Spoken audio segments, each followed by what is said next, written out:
Bendito Señor y Padre Celestial, gracias nuevamente damos, Señor, al permitirnos estar acá, agradecidos por la vida, agradecidos por sus bondades, agradecidos, Señor, por tanto bien del cual nos hace participar, del cual nos hace llegar, Señor. Es nuestro sustentador, nuestro proveedor, nuestro ayudador. Nos da lo necesario en el día a día. En tiempos complicados, sin embargo, su fidelidad, como dice su palabra, es inquebrantable. Y recibimos, Señor, somos testigos, Señor, de la bondad suya, de la fidelidad suya. Nos ha provisto, Señor, del pan de cada día, nos ha provisto, Señor, lo necesario, Señor, nos ha provisto de la medicina, Señor. Nos ha dado, Señor, la ayuda en momentos de crisis, en momentos críticos, pero también incluso nos ha dado descanso, nos ha dado tiempos de refrigerio. Y queremos alabarle por ello, Señor, y por todas las cosas, Señor, que usted hace, Señor, a favor de lo suyo. Estamos acá especialmente para disponiendo, Señor, nuestras almas para recibir su palabra, Señor, para mirarnos en el espejo de su palabra, para tratar de ver qué cosas tenemos que retomar, que tal vez hayamos descuidado, que aprender, que tal vez no hemos visto, que recordar, que tal vez hayamos olvidado. Allí está su palabra, Señor, para alumbrar, traer luz, Señor, vertir luz, Señor, sobre nuestra vida, sobre nuestro vivir. Y pedimos que nos auxilie con su Santo Espíritu. Solo usted conoce la vida de cada uno de los que estamos acá. Solo usted conoce a la perfección nuestras luchas internas, nuestras preocupaciones, nuestras debilidades, nuestras frustraciones, nuestros anhelos, nuestros deseos, nuestros aciertos y nuestros extravíos. Todo usted lo conoce, Señor. Pedimos que nos bendiga, que la exposición de su palabra nos alumbre, Señor, en esta mañana. En Cristo Jesús. Amén. Le pido que abra su Biblia allí. Estaremos en Segunda de Reyes, capítulo 18, verso 19. El mensaje lo llamaremos Ezequías, el rey que se refugió en Dios. ¿Qué hizo Ezequías según el título? Se refugió en Dios. Téngalo presente también. El rey que se refugió en Dios. La Biblia nos dice que Ezequías tenía 25 años cuando comenzó a ser rey, cuando comenzó su tarea de rey. Algo que se hace evidente en la Biblia, ¿no? Hombres muy buenos tuvieron hijos muy malos. Hombres temerosos de Dios, reyes temerosos de Dios, tuvieron hijos que fueron una escoria. Y hombres muy perversos tuvieron hijos muy buenos. Y en el caso de Ezequías se cumple eso casi que tal cual.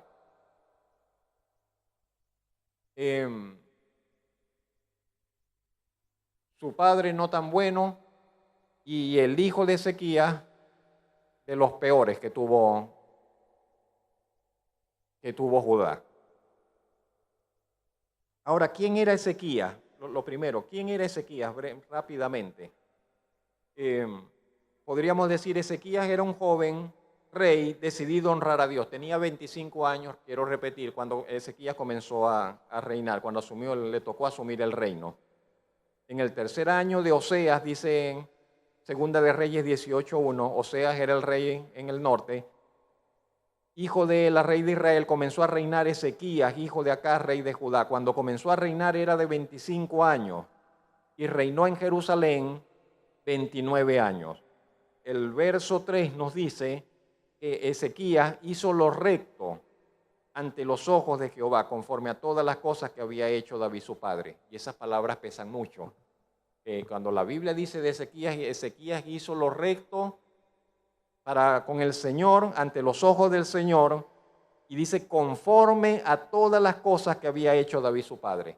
Tendríamos que detenernos por mucho para hablar acerca de todo lo que Ezequías hizo, y hoy no podremos hacerlo, ¿no? Pero rápidamente, ¿qué resumen lo que dice el verso 4? Ezequías inició un proceso de santificación para Dios. Siempre será muy determinante lo que un líder de una nación decida. En cierta forma, las naciones son el reflejo de sus líderes. En cierta forma, las naciones son el reflejo de sus gobernantes. Usted ve un país que está vuelto criza, mire a la gente que lo gobierna. Usted ve una comunidad que es un desastre, usted mira a la comunidad, mira a sus líderes. Las naciones, las comunidades son el reflejo de quienes les gobiernan. Entonces, cuando Ezequías, a pesar de ser un muchacho, porque una persona de 25 años es un muchacho, muy joven y sin mayor experiencia, porque la madurez llega en el tiempo y generalmente entonces hablamos de la madurez cerca de los 40 años, 50, por allí la persona madura, pero Ezequías es un muchacho de 25 años y sin embargo, en esa condición tan joven, como él tiene su corazón dispuesto para con Dios, una de las primeras cosas que hace es que comienza un proceso de limpieza, de santificación de la nación. Dice en el verso 4, que Ezequías comenzó quitando los lugares altos, quebró las imágenes, cortó los símbolos de acera.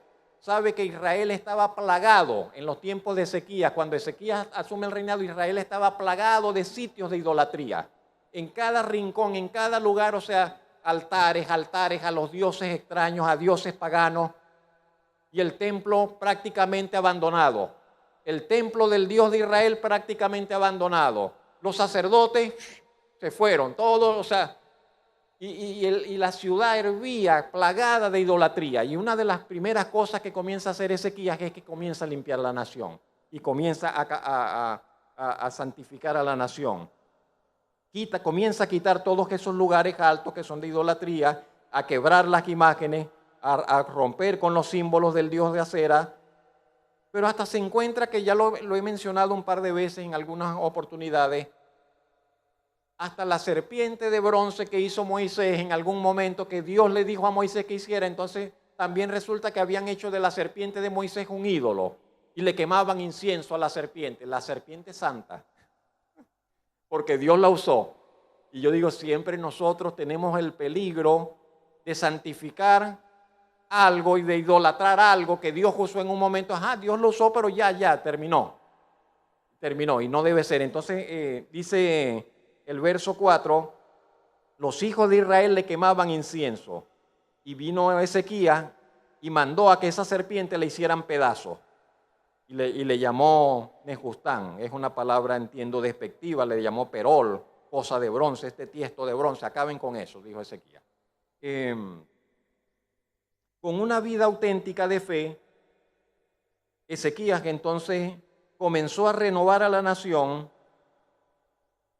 pero mientras él está haciendo eso, el imperio asirio viene. El imperio asirio ha venido sometiendo todos los pueblos alrededor, y cada vez más cerca, y cada vez más cerca. Y el reino de Israel del norte cayó delante del imperio asirio. Y cayó, dice la Biblia, porque Dios los entregó. Por sus pecados, por su idolatría, Dios vino y dijo, se los entregó a los asirios para que los barrieran de allí. Y Ezequías está viendo eso. No es eso está en sus informes. El imperio se acerca, el imperio se acerca. Dice en el verso 5, sin embargo, en Jehová, Dios de Israel, Ezequías puso su esperanza, ni después ni antes de él hubo otro como él entre todos los reyes de Judá. ¿Sabe lo que dicen esas palabras? Dice, ni antes ni después de él hubo otro como él entre todos los reyes de Judá. Versículo 6. Porque siguió a Jehová y no se apartó de él, sino que guardó los mandamientos que Jehová prescribió a Moisés. Y Jehová estaba con él, y a donde quiera que salía, prosperaba. Hasta allí leemos. Y a donde quiera que salía, prosperaba.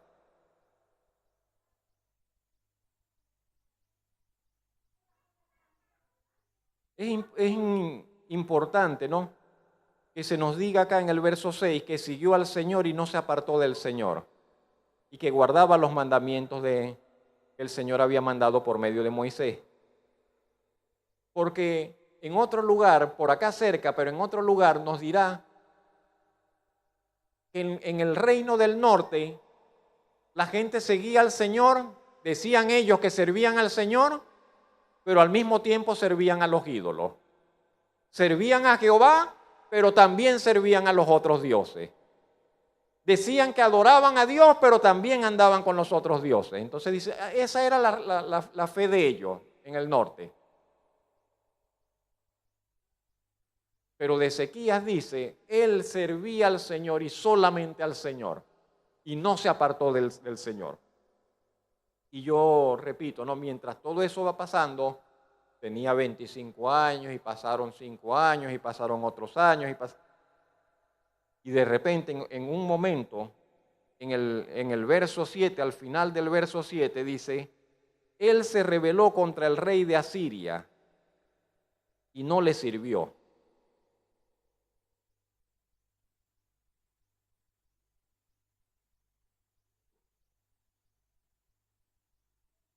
¿Qué dice? Tendríamos que buscar en los escritos tal vez de Isaías, que está allí en otro pasaje paralelo de esto.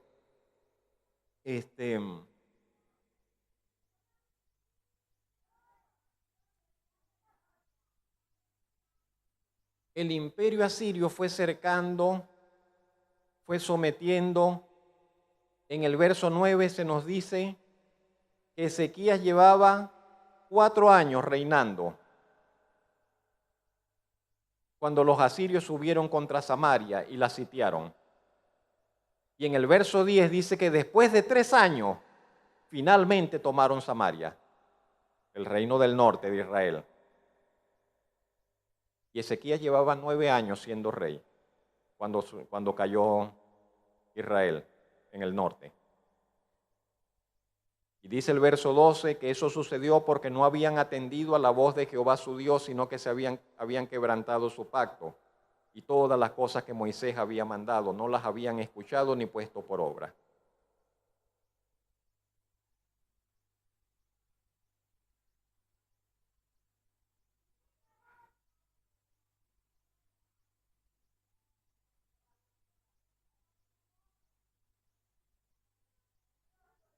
Dios no tiene necesidad de nada.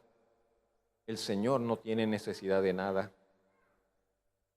El Señor no necesita ir conquistando, ir dominando, ir ganando. Él es dueño de todo. Dios no necesita adoradores. Él tiene y siempre ha tenido quien le adore. Desde que creó los ángeles, las huestes angelicales, Él no le ha faltado adoradores. No necesita adoradores. No necesita seguidores. No necesita admiradores. No tiene necesidad de eso. El ser humano y las criaturas, porque tendríamos que meter a Satanás también allí, a los ángeles también allí. El ser humano es susceptible de una insatisfacción de un deseo de querer más, de que le reconozcan y de que todos entonces le rindan un tributo. Y esto lo vemos de forma tan patente en todas la experiencia de la humanidad, pero también en los relatos bíblicos. Allí está un hombre, por ejemplo, en otro lugar está un hombre, se llama Amán. Y el hombre está en una posición encumbrada. Pero porque hay uno solo que no se arrodilla delante de él, eso le basta para que él dice, no, es que yo quiero que él también se arrodille. Y aquí están estos asirios, dominan toda su zona, y dominan, y van extendiendo sus dominios, kilómetros, pero no son insaciables. Y dicen, no, tenemos que ir más lejos, y más lejos, y más lejos. Y llegan hasta allá, hasta el lejano oriente, llegan hasta allá, hasta donde está Israel, y no se sacian y siguen, tenemos que seguir.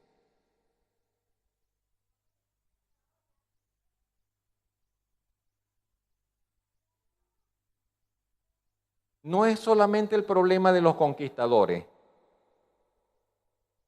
es el problema de aquellos también, de los que aman las riquezas. Dice, ¿qué vas a hacer con tanto dinero? No sé, pero quiero más. Es el problema de los que se entregan a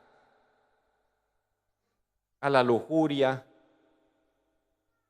Y para no hablar de nadie, hablamos de Salomón, rey de Israel, y Dios le dio todas las cosas, y no le bastó una mujer, y no le bastaron 10, y no le bastaron 100, y no le bastaron 200, y no le bastaron 300, y dice la Biblia, tuvo más de 700 concubinas, y más no sé cuántas esposas. Entonces, ¿qué tipo de, qué hay dentro de nosotros, qué hay dentro del ser humano que dice, no, quiero más, y como dice allá el proverbio, dice, no se sacia, y dame. Y aquí están entonces estos hombres conquistando todo el mundo, pero no, dicen, tenemos que someter también allá. Allá dicen que está un tal Ezequías, a ese también tenemos que someterlo. Es el problema de los dictadores, es lo que pasó con Hitler, es lo que pasó con Mussolini, es lo que pasó con los conquistadores, es lo que está pasando, es el problema con allá que tenemos en el mundo actual con los árabes. El asunto no es solamente que si es la tierra de Israel, que si es esto, no, el asunto es que quieren todo el mundo conocido. Es el asunto de Oriente contra Occidente, es el asunto del difícil problema que está detrás de todo ello. Religioso, quiero decir.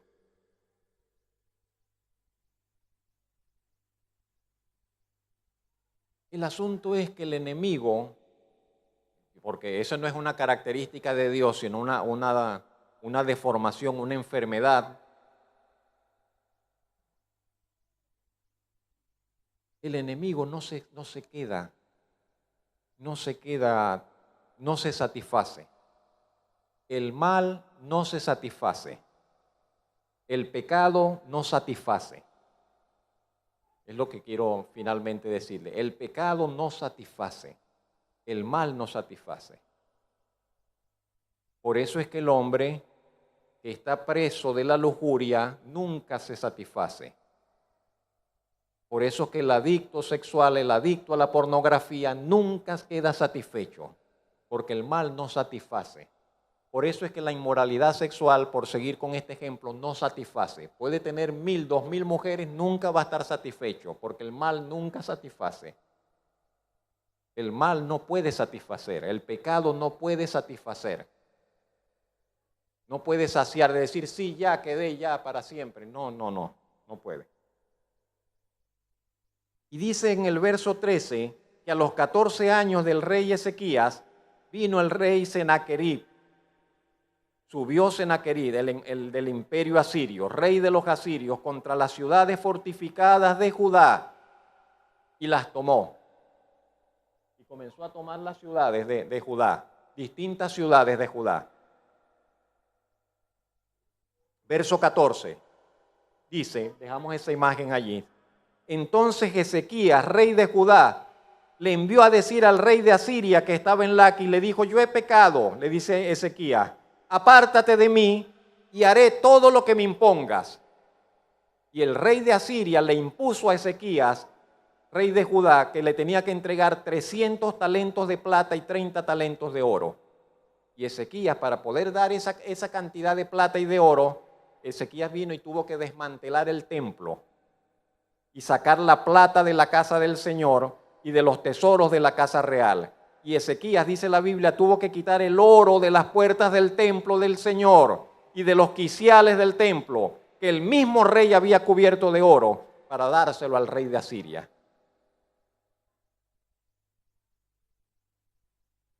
¿Y usted piensa, usted cree que el rey de Asiria, después que Ezequías le entregó ese oro, dijo, bueno, chévere, estamos en paz? No se iba a quedar tranquilo. ¿Sabe? Es un error, siempre será un error que nosotros le entreguemos al enemigo lo que él nos está pidiendo. Siempre, siempre será un error. Si usted le entrega al enemigo un poquito, el enemigo le va a quitar más. Si usted le entrega, le abre un espacio al enemigo, el enemigo va a venir por todo. Si usted le brinda un rinconcito de su alma al diablo, el diablo no se va a quedar con ese rinconcito de su alma, va a querer dominarle toda la vida. ¿Sí me explico? No se quedará, no va a decir, no, yo me conformo con que me deje al principio le dirá sí. El engaño de Satanás es eso, al principio le dice, no, pero es solamente un poquito, pero no es solamente un gustico, pero no es solamente esto no te va a hacer daño. Así comienza, pero luego entonces que entra, luego que tiene ese espacio, viene el asedio y viene por todo. Viene por todo. Entonces es un error, siempre será un error dar al enemigo algo de lo que él quiere. Ezequías se equivocó. Y Ezequías vino cuando le dijo al emperador de Asiria, sí, te voy a dar lo que pides, pero déjame para que te vayas. Ve. El hombre se fue por un tiempo y recibió todo lo que Ezequías me mandó, pero después dijo, ve, y aquí venimos otra vez. Aquí estamos de nuevo. Verso 18 en adelante. Verso 17, dice, después el rey de Asiria envió contra el rey Ezequías, le mandó una comisión, el Tartán, el Raxaris, el Raxaces, con un gran ejército. Seguimos, ¿cuál que sigue ahí en el punto? Y comenzó el proceso de intimidación. Le envió con un gran ejército, le envió una comisión. Vinieron a Jerusalén, subieron, acamparon junto al acueducto del estanque de arriba en el camino de la heredad del lavador y llamaron al rey. Y Ezequías no salió. Ezequías le envió también una comisión. Envió a Eliaquín, envió al mayordomo, envió al escriba, envió al canciller. Diplomacia. Vamos a ver a qué acuerdo llegamos. Y le dice el hombre, díganle a Ezequías, que el rey de Asiria, el gran rey de Asiria, le dice que qué confianza es esa en que se apoya, porque al parecer en algún momento, como leímos en el artículo de la introducción, ellos tenían que quedar pagando un tributo al rey de Asiria. Le entregaron el oro, le entregaron la plata, pero ahora tenían que estarle pagando todo el tiempo tributo. Y hubo un momento entonces como que Ezequías le dijo, ya no vamos a pagar más este tributo. En algún lugar, en algún punto, Ezequías como que reconoció que hizo mal al entregar eso y ahora dijo, no vamos a entregar más tributo. Y ahí es cuando viene la comisión de Asiria y le dice, hey, ¿por qué te estás rebelando? ¿Qué confianza tienes ahora de que no vas a pagar más el tributo? ¿Qué confianza, en qué te apoyas? Tú estás diciendo, tengo consejo, tengo fuerzas para la guerra, pero ¿en qué confías? ¿Qué te has rebelado contra mí? Verso 20. ¿Acaso estás confiando en Egipto? Egipto es como una caña cascada. el que se apoya en él es una caña que le atraviesa la mano. Faraón no es digno de confianza para los que confían en él. Y si me decís, nosotros confiamos en Jehová nuestro Dios, dice el hombre ignorante al fin de la ley de Dios, de la palabra de Dios, ¿no es este aquel cuyos lugares altos y altares ha quitado Ezequías y ha dicho a Judá y a Jerusalén, delante de este altar adoraréis a Jerusalén? Ahora pues yo te ruego que des rehenes a mi señor, el rey de Asiria, y yo te daré 2000 caballos, si puedes dar jinetes para ellos. Lo que le está diciendo es, ustedes no tienen ni gente. Te tengo 2000 caballos acá, ¿tenéis tan siquiera para que cabalguen? ¿Tenéis jinetes para 2000 caballos?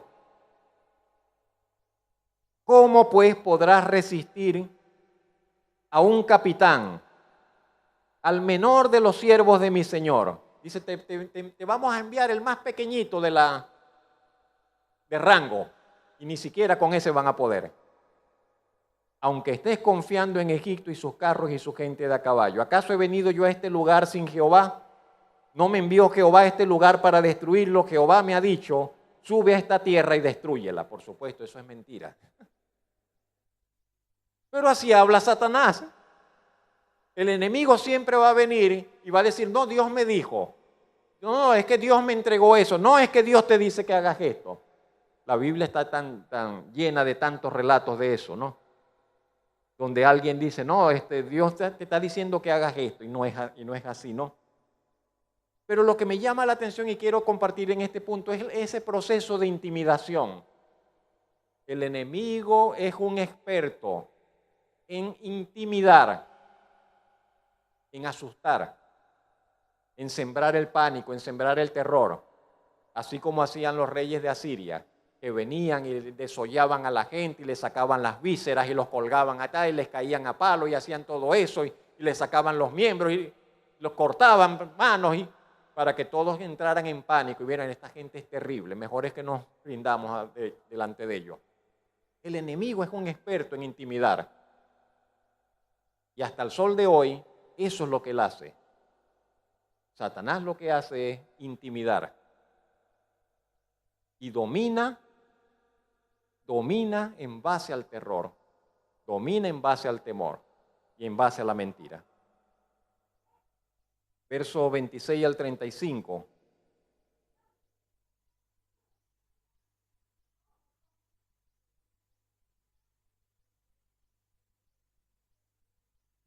Pero esa es una comisión, la que está hablando con la comisión del rey. Se supone que hay leyes, se supone que hay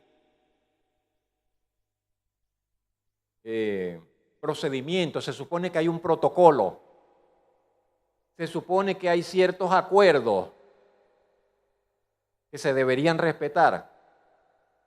Entonces Eliaquín, el de la comisión de Ezequías, le dice, te rogamos que hables a tus siervos en arameo, porque nosotros lo entendemos.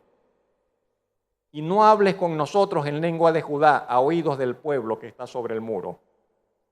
Le están diciendo, ustedes vienen a hablar con nosotros, no hablen, por favor, de forma tal que la gente, que el pueblo se entere. Vamos a hablar entre nosotros, aquí entre nosotros privadamente. Y dice la Escritura que el hombre le dijo, pero es que acaso que yo vengo a hablar con ustedes, yo vengo a decirle a esta gente que todo el mundo se entere de lo que acaba de suceder. Porque esta gente del pueblo de ustedes están expuestos a comerse su propio estiércol y a beberse su propia orina. Y ustedes no quieren que se enteren. O sea, la forma tan humillante, ¿no? Tan despectiva. Y es usar la humillación como arma de guerra. Y estamos tan acostumbrados, lamentablemente, en nuestra experiencia, cuando nosotros vemos a nuestros gobernantes en nuestros tiempos, que hablan de esa forma tan vulgar, de esa forma tan grotesca, de esa forma tan baja. Y así estaban estos hombres, ¿no? Me ha enviado mi Señor para decir estas palabras solamente a ustedes y no a los hombres que están expuestos a comer su propio estiércol y a beber su propia orina con ustedes. Y entonces el hombre del asirio se puso en pie, clamó a gran voz en lengua de Judá y habló diciendo: oigan la palabra del gran rey, el rey de Asiria. Que no les engañe Ezequías, porque Ezequías no les podrá librar de mi mano. Que no les haga Ezequías confiar en Jehová, diciendo: ciertamente nos librará Jehová, y esta ciudad no será entregada. No escuchéis a Ezequías, porque así dice el rey de Asiria: hagan conmigo la paz, salgan a mí, y cada uno coma de su vid y de su higuera, y beba cada uno las aguas de su pozo, hasta que yo venga y los lleve a una tierra como la de ustedes. Los iba a deportar, les ofrece la deportación a cambio de la vida. Tierra de grano, tierra de vino, tierra de pan, tierra de viñas, tierra de olivas, tierra de aceite, tierra de miel. ¿Sabe quién es un experto ofreciendo cosas que no va a cumplir? Pero ofrecen villas y maravillas. Es la estrategia del enemigo siempre. Y tierra de miel, y viviréis y no moriréis. No oigáis a Ezequías, porque les engaña cuando dice: Jehová nos librará. ¿Acaso alguno de los dioses de las naciones ha librado a su tierra de la mano del rey de Asiria? ¿Dónde están los dioses de Amad, de Arfat? ¿Dónde está el dios de Sefarbaín, de Ena, de Iba? ¿Pudieron estos dioses librar a Samaria de mi mano? ¿Qué Dios de todos los dioses de esta tierra ha librado su tierra de mi mano para que Jehová libre de mi mano a Jerusalén? ¿Qué hizo Ezequías? En tercer lugar, ¿cómo respondió Ezequías a todo ese ataque? En primer lugar, dice la Escritura que Ezequías había dado una orden. Ezequías había mandado de que nadie le respondiese a esta gente, de que nadie hablase con ellos. Ezequías ordenó que nadie hablase con el enemigo. El pueblo cayó, dice, pero el pueblo cayó y no le respondió palabra, porque había mandamiento del rey, el cual había dicho: no le respondáis. Siempre que usted se ponga a hablar con el enemigo, va a salir con las tablas en la cabeza. No le hable, no le responda, no caiga en el terreno, no caiga en provocaciones. ¿Sabe que es un error caer en provocaciones? De todo tipo, hasta de las provocaciones domésticas, de los pleitos de esposos con esposas. Es mejor no decir nada y dejar que... Pero caer en provocaciones de todo tipo, de cualquier tipo que sea, política, doméstica, espirituales, de contenciones doctrinales, es mejor guardar silencio. Es mejor guardar silencio. Ezequías ordenó que nadie le respondiese, pero le están insultando, pero le están ofendiendo, pero le están amenazando, pero están hablando en contra del Señor, están diciendo blasfemias para con Dios. Dicen: no le respondan. Pero nos está amenazando, no le respondan. ¿Y sabe que es tan difícil a veces callarse? Se llama dominio propio, y a todos nos hace falta dominio propio. Dice el escritor de Proverbios: pero es mejor alguien que se refrena y se domina que alguien que le da rienda suelta a su ímpetu y domina una ciudad y conquista una ciudad. Dice: es mejor refrenarse, aprender a refrenarse, aprender a callar, aprender a esperar. Ezequías dio orden de que nadie le dijese nada, de que todos guardasen silencio. En segundo lugar, Ezequías buscó de emergencia. ¿Sabe lo que es emergencia?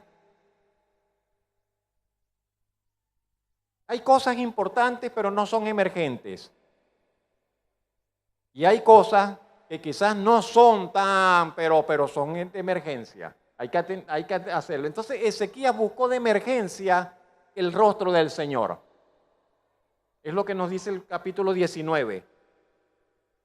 Verso 1. Cuando el rey Ezequías oyó todo lo que esta gente dijo, dice, rasgó sus vestidos, se cubrió de cilicio y entró en la casa de Jehová. Ezequías buscó de emergencia el rostro del Señor. Las cosas que menciona el verso. Ezequías no va con su traje real. Aquí viene el rey, así tranquilamente y en el porte real. No, Ezequías, dice la Biblia, rasgó, rompió sus vestiduras reales. Agarró y se puso el traje de cilicio, esas vestiduras, esas telas ásperas porque dice estamos en emergencia.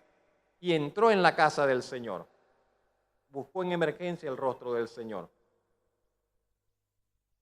Nosotros también debemos aprender a hacer eso. Cuando la situación, no caer en desespero. ¿Qué hacemos con entrar en una situación de desespero y en angustia y tal? No. Buscar el rostro del Señor inmediatamente.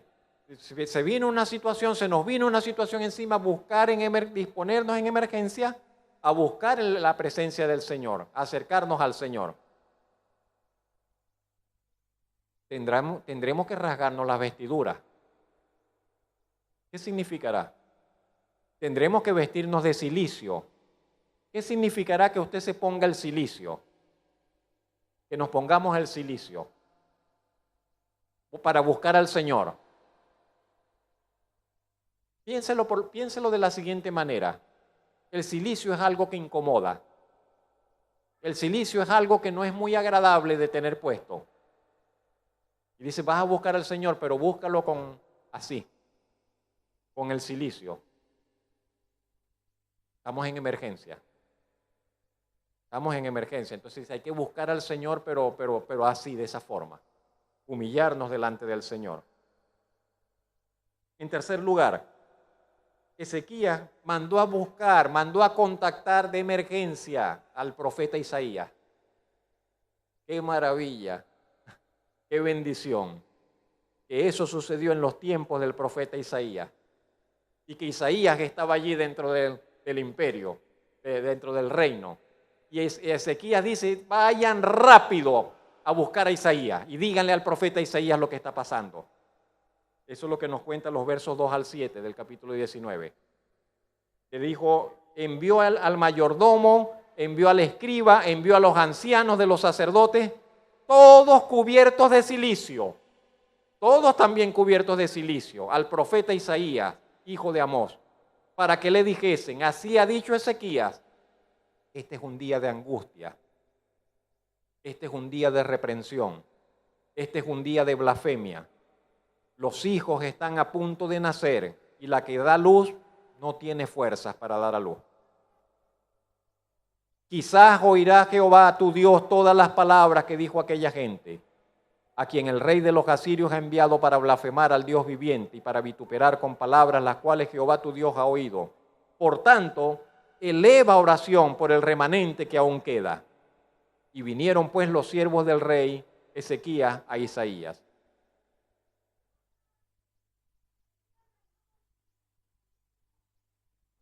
Yo encuentro que nosotros no estamos llamados a tener que negar la realidad de las cosas. Y Ezequías dice, estamos en una situación pero de emergencia, le manda a decir al profeta. Dice, estamos en angustia, estamos en una situación de blasfemia, estamos en una situación desesperada. ¿Sabe por qué es desesperada? Y la figura que usa Ezequías dice, llegó la hora de dar a luz, del alumbramiento, y la que está pariendo no tiene fuerza para parir. Llegó la hora del alumbramiento y no hay fuerzas para hacer frente, para salir adelante. Y yo le digo a usted, no se sienta mal, antes abra su corazón delante del Señor en sus angustias y dígale, Señor, me siento que no doy más. Dígale, Señor, no puedo, Señor, me siento así, Señor, me siento asado, no tengo fuerza, estoy desganado, estoy decaído, estoy deprimido, dígale lo que le tenga que decir. No es pecado. Sáquese de aquí a este cassette que le dieron, no, pero no diga. Diga delante del Señor lo que tiene que decir. si siente temor, si siente angustia, si siente miedo, si le falta paz, dígale al Señor lo que tiene que decirle. Se lo va a decir es al Señor. Y dígale, Señor, estoy en esta situación desesperada. Así hizo Ezequías. Así Ezequías le mandó a decir, dígale al profeta que estamos en una situación de emergencia y no tenemos cómo salir adelante. Quizás el Señor oiga, quizás el Señor que conoce todo va a hacer algo.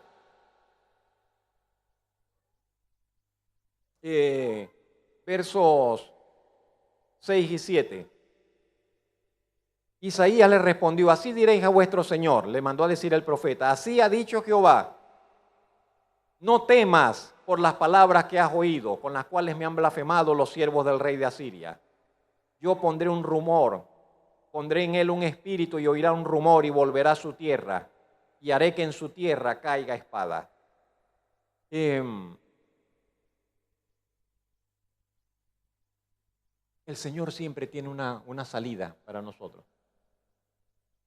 A veces no sabemos cómo y a veces no son las salidas que nosotros imaginamos, pero siempre tiene una salida para lo suyo. Si usted se refugia en el Señor no le dejará avergonzado. No le dejará jamás avergonzado. No quedarán avergonzados los que confían en el Señor. Dice en los versos del 7 al 8 y 9 que de hecho vino, se encendió otra guerra por allá en el otro extremo del imperio de Asirio.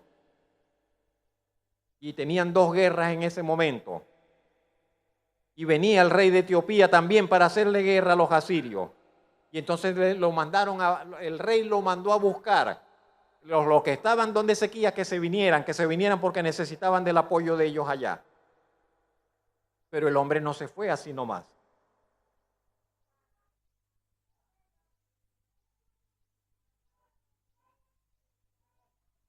Disculpen un momento acá, que hay algo acá. Ajá.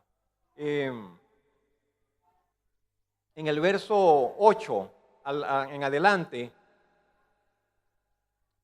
no sabemos si fue antes de irse o fue que envió al ejército y él se quedó allí con una comisión.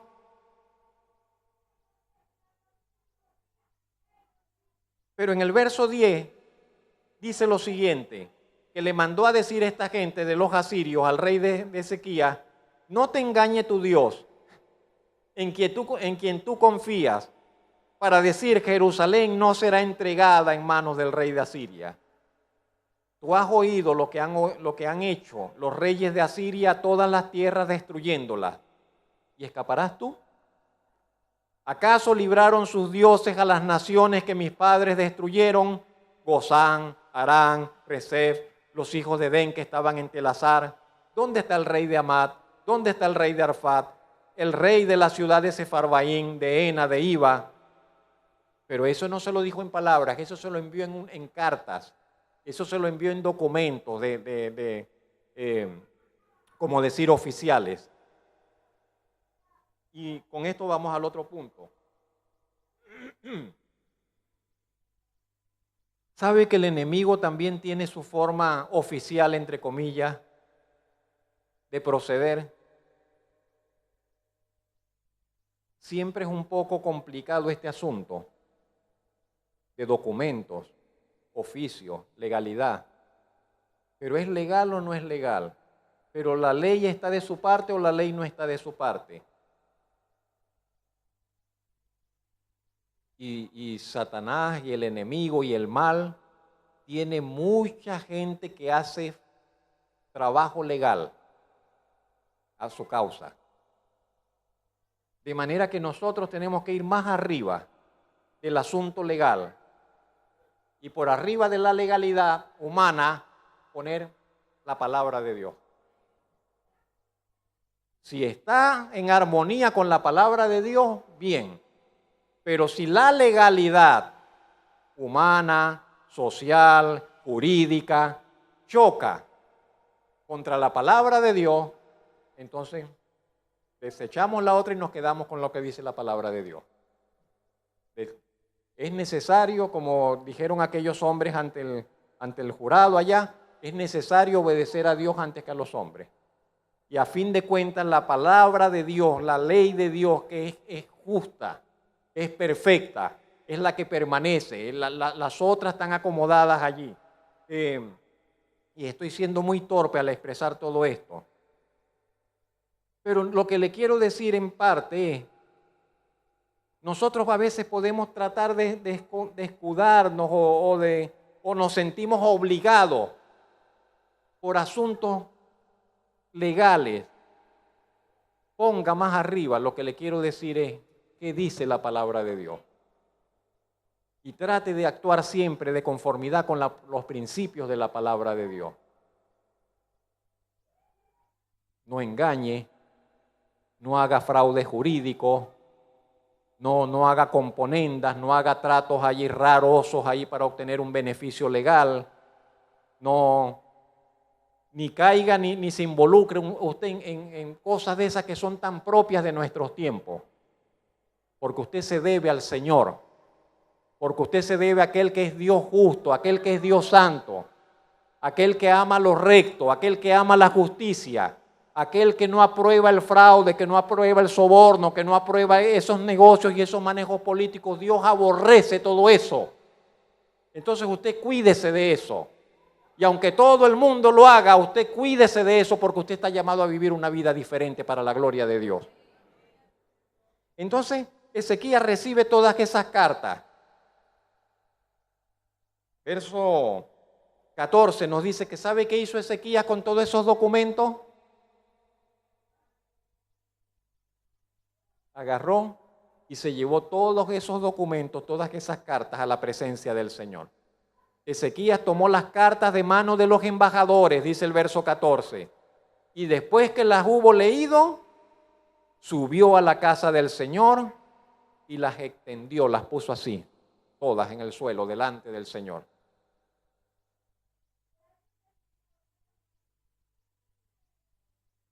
Eso decimos.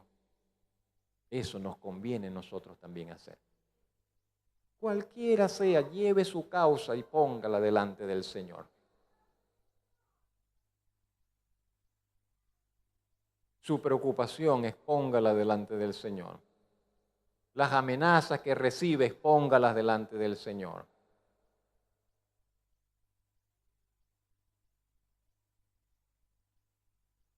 Y oró Ezequías delante de Jehová diciendo, Jehová Dios de Israel que moras entre los querubines, solo tú eres Dios de los reinos de la tierra. Amén.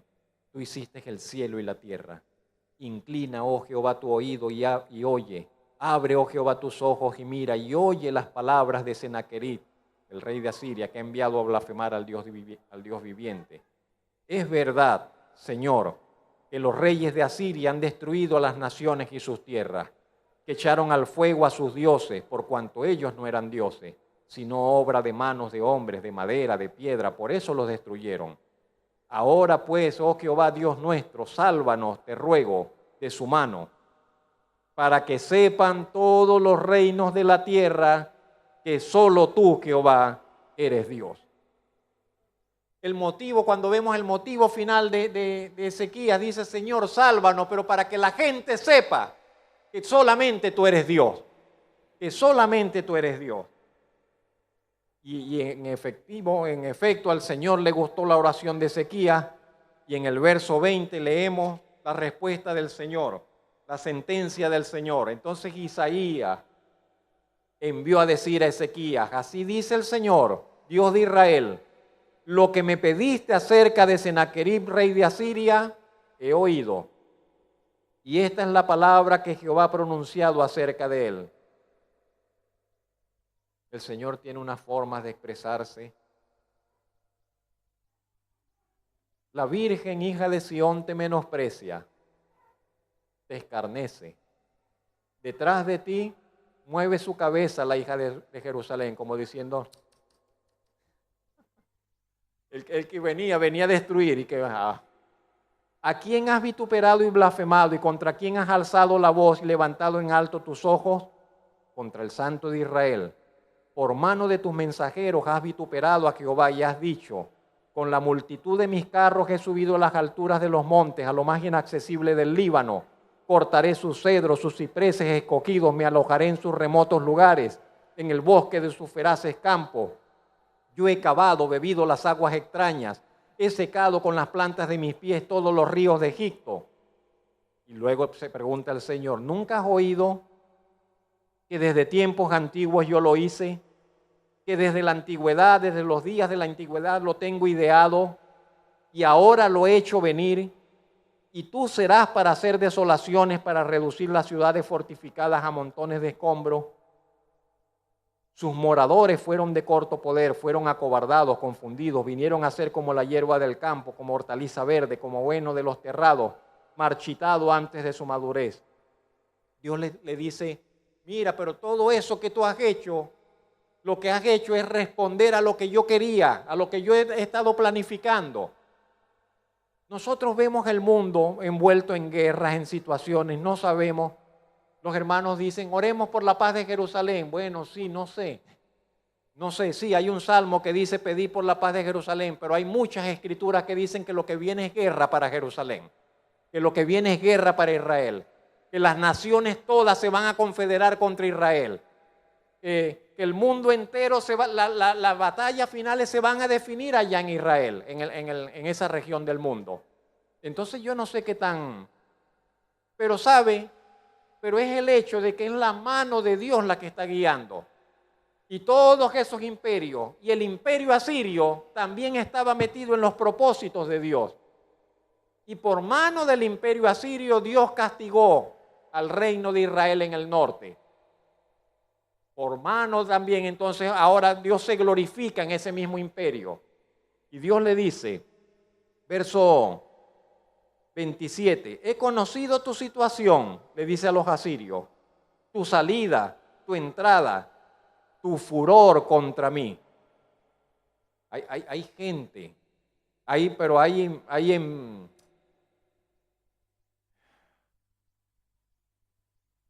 bueno, lo diré así, hay gente que están fúricos contra Dios. Hay gente pero que está enardecida contra la Biblia, que está enardecida contra el Evangelio. Hay gente que odia a muerte a Israel y todo lo que Israel representa y la palabra que salió de allá y todo lo que tenga que ver con ello. Hay un furor, hay una furia que no es solo cultural, que no es solo política, hay una furia en todo sentido. El Señor dice, he conocido tu furor contra mí, por cuanto te has airado contra mí, por cuanto tu arrogancia ha subido a mis oídos.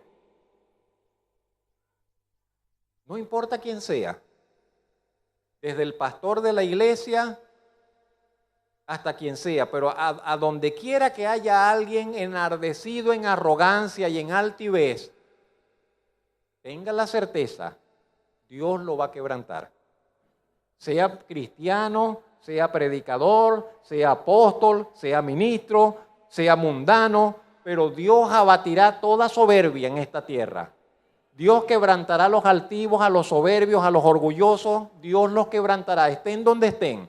Sean gobernadores, sean presidentes de naciones, sean lo que sean los más adinerados de esta tierra, Dios los abatirá.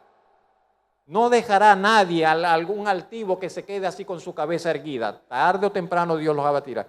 Dice, tu arrogancia ha subido a mis oídos. Y dice, yo pondré mi garfio en tu nariz. Qué figura. Y pondré mi freno en tus labios. Y te voy a devolver por el camino por donde viniste. ¿Ve la gente ese garfio? ¿Ve la gente ese freno? No lo ven. Pero allí está el Dios obrando. Ellos lo que escucharon, hey, nos están invadiendo, regrésense, y se regresaron. Pero es Dios que dice, yo te estoy llevando hacia allá. Y esto te será por señal, Ezequías. La promesa para Ezequías, verso 29.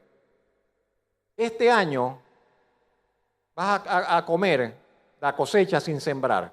El año que viene van a recoger otra vez sin sembrar nada. Así Y el tercer año van a sembrar y van a cegar y van a plantar viñas y van a comer el fruto de ellas. Y lo que hubiere escapado, lo que hubiere quedado de la casa de Judá volverá a echar raíces abajo y llevará fruto arriba. porque saldrá de Jerusalén un remanente y del monte de Sión los que se salven. El celo de Jehová de los ejércitos hará esto. En cuanto al rey de Asiria, no entrará en esta ciudad, ni echará una saeta en ella, ni vendrá delante de ella con escudo, ni levantará contra ella baluarte, cosas que hacían en todas las otras ciudades.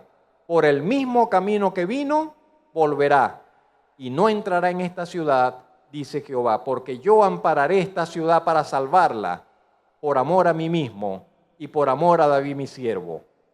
Aconteció que aquella misma noche salió el ángel de Jehová y mató en el campamento de los asirios a 185,000 del ejército. Cuando se levantaron por la mañana, todo estaba cubierto de cuerpos muertos. Y entonces Sennacherib, rey de Asiria, se fue, volvió a Nínive, donde se quedó. Y mientras adoraba en el templo de Nimrod, su dios, Adramelech y Sarecer, sus hijos, lo hirieron a espada y huyeron a tierra de Ararat. Y reinó en su lugar Esardón, su hijo. ¿Qué espera usted que haga el Señor? Él tiene todo el poder. El punto es, ¿dónde se está refugiando usted? ¿Qué estamos esperando? ¿Qué cambios estamos esperando? Deseando. Si cambia esto, si cambia aquello, si cambia el gobierno, si cambian las políticas, si nos dejan de hacer esto, si nos dejan de hacer aquello, no lo sé. Podemos refugiarnos en el Señor. Estamos invitados a que nos refugiemos en el Señor, a que busquemos el rostro del Señor, a que glorifiquemos el nombre del Señor. Ezequías fue un rey que se refugió en el Señor. Usted puede ser una persona, un hombre, una mujer que se refugia en el Señor. Es mejor refugiarse en el Señor que confiar en el hombre. Vamos a orar. Señor y Padre Celestial,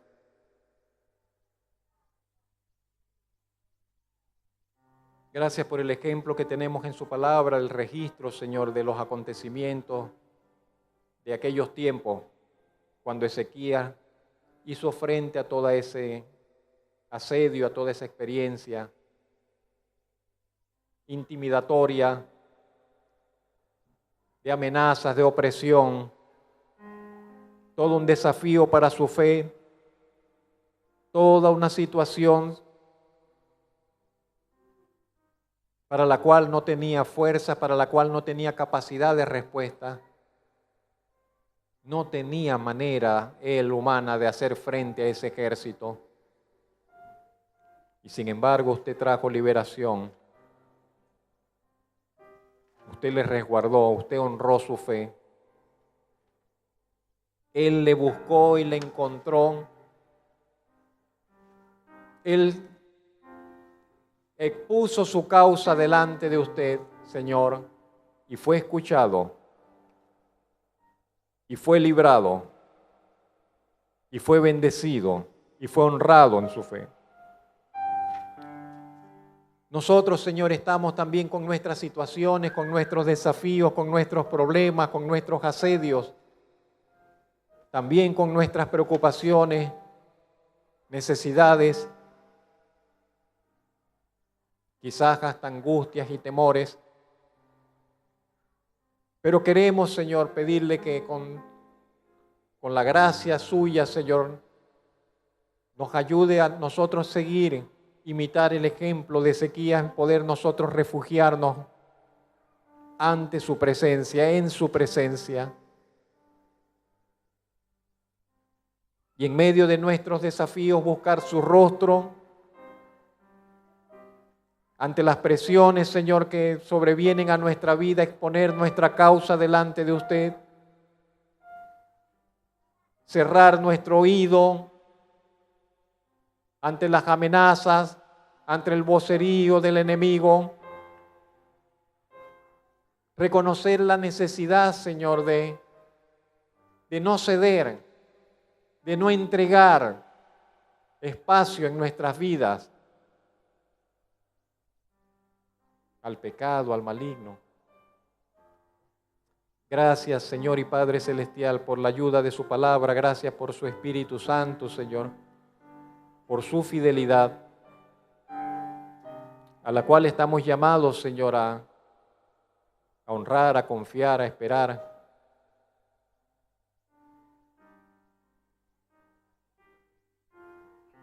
Delante de usted, Señor, queremos colocar hoy una vez más, Señor, nuestro vivir, nuestra vida, nuestra familia, Señor, nuestra vida y nuestra causa, Señor, delante de usted, Señor. Más allá de lo que entendemos, más allá de lo que pedimos, su buena voluntad se cumpla en medio nuestro, Señor. Gracias porque aún en tiempos inciertos, su palabra, sus promesas siguen siendo las mismas, Señor, para con nosotros, para con los suyos, Señor.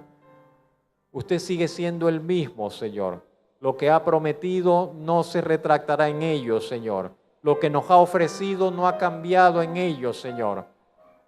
Por complicadas que pudiesen ser nuestras circunstancias en el presente o en el mañana, he aquí usted sigue siendo el mismo, digno de confianza, digno de alabanza. Le damos gracias en esta mañana en Cristo Jesús, Señor y Salvador. Amén. Que el Señor les bendiga, mis hermanos.